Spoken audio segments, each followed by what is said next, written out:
Assalamualaikum warahmatullahi wabarakatuh. Tentang sholat tahajud, Allah berseru dalam surat Al-Isra ayat 79, dan pada sebagian malam hari, sholat tahajudlah kamu sebagai suatu tambahan bagimu.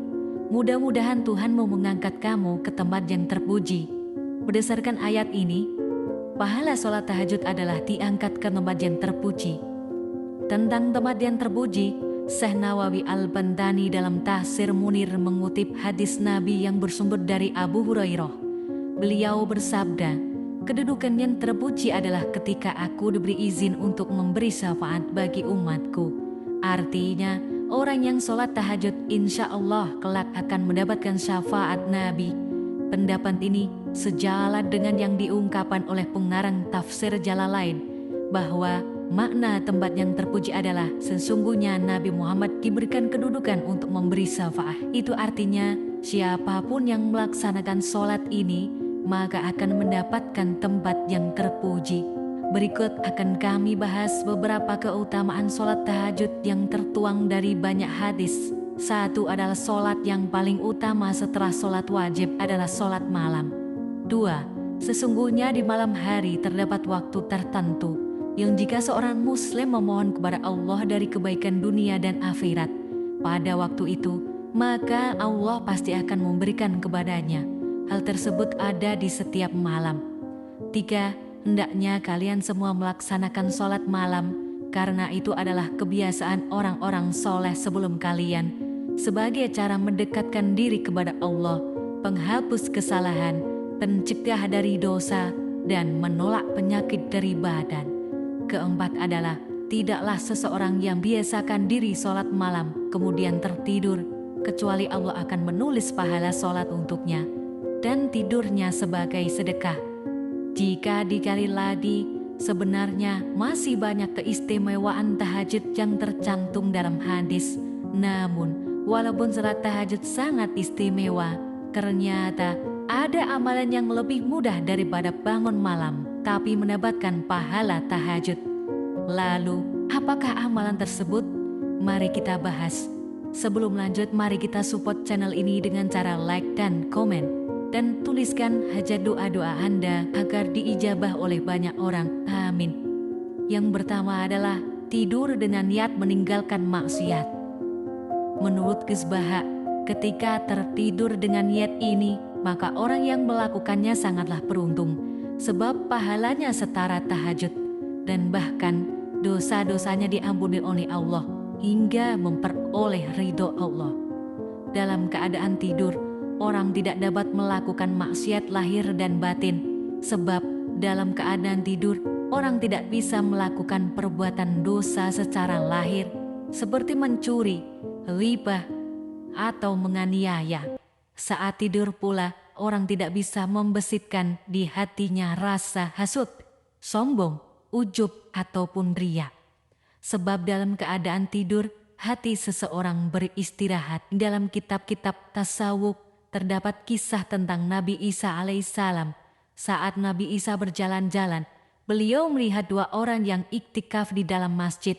Sebagai besar mereka melakukan ketaatan di dalam peribadatannya, namun tidak semuanya melakukan, sebab ada beberapa di antara mereka yang tidur di kamar tidur. Lalu Nabi Isa bertanya kepada orang yang tidur, "Mengapa tidak ikut ibadah?" Lalu dijawabnya, bahwa aku adalah orang yang paling rajin ibadah dibandingkan orang itu.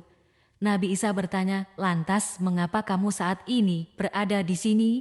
Dia menjawab, "Aku sedang melawan nafsuku akan cinta dunia, nafsuku yang senang pada maksiat dan cinta akan dunia. Aku melawannya dengan berdiam diri di kamar, karena aku lama menunggu, lalu aku tertidur." Atas percakapan tersebut, Nabi Isa lalu diberitahu oleh Allah bahwa orang yang tidur tadi adalah seorang wali abdal, sebab dia melawan cinta dunia dengan tidur. 2. Masih menurut Ghazbaha, ada amalan sunnah yang pahalanya sama dengan 4 rakaat sholat tahajud. Adapun amalan yang dimaksud adalah sholat sunnah 4 rakaat sebelum duhur, atau biasa disebut dengan qobliyah duhur. Sebagaimana disebutkan dalam riwayat Imam At-Tabrani, Barang siapa yang melakukan sholat sunnah 4 rakaat sebelum sholat duhur, maka seakan-akan orang tersebut sudah sholat tahajud 4 rakaat pada malam hari. Karena itu menurut Gus Baha, sholat sunnah 4 rakaat sebelum duhur, selain pahalanya setara dengan sholat tahajud, ternyata setara juga pahalanya dengan orang yang mendapatkan Lailatul Qadar pada bulan Ramadan.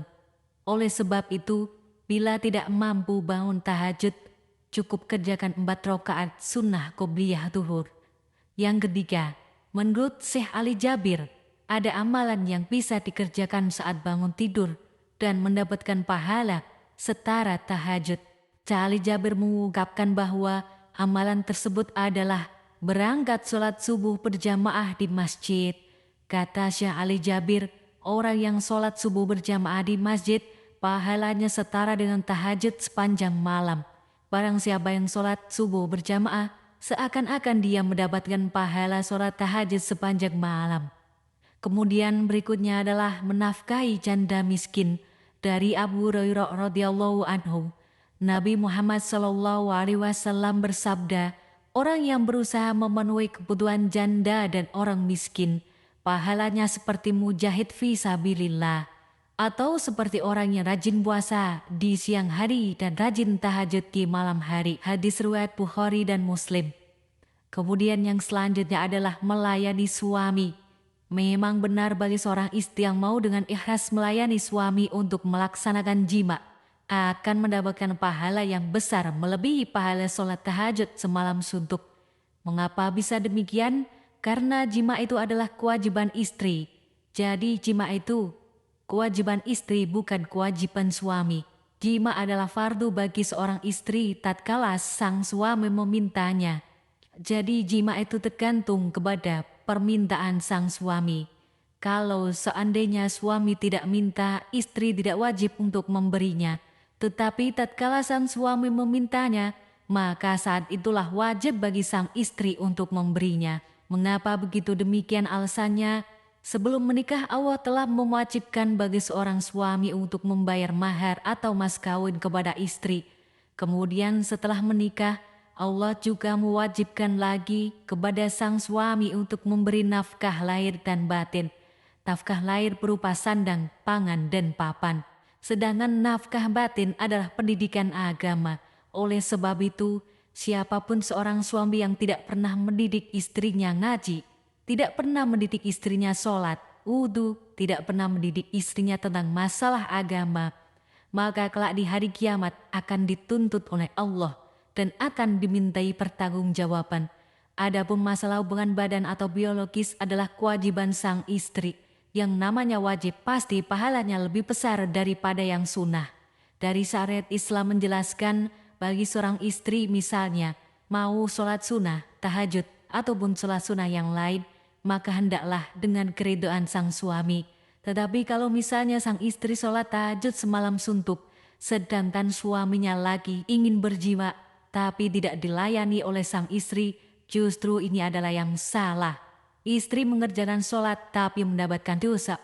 Sama halnya kalau istri menjalankan puasa sunnah, tetapi suaminya tidak ridho, maka puasa itu akan menjadi dosa buat istri walaupun puasa sebenarnya berpahala. Oleh sebab itu, sebelum sang istri berpuasa, harap izin kepada suaminya terlebih dahulu. Dari keterangan tersebut, maka jelas bahwa jima walaupun sekali saja bagi seorang istri, pahalanya sebanding 70 kali sholat tahajud. Dalilnya adalah telah berkata oleh sebagian ulama, sesungguhnya pahala jima itu sebanding ada pahalanya 10 sholat daripada sholat sunnah. Karena sesungguhnya jima adalah kewajiban atas istri.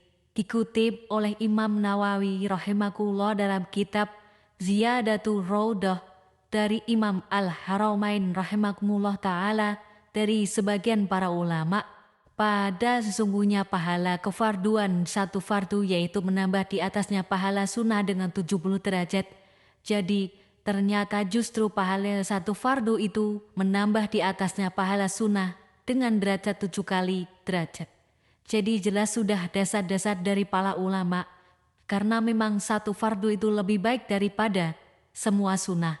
Maka jima saja yang dilakukan oleh sang istri, maka itu pahalanya bahkan di atas 70 kali sholat tahajud.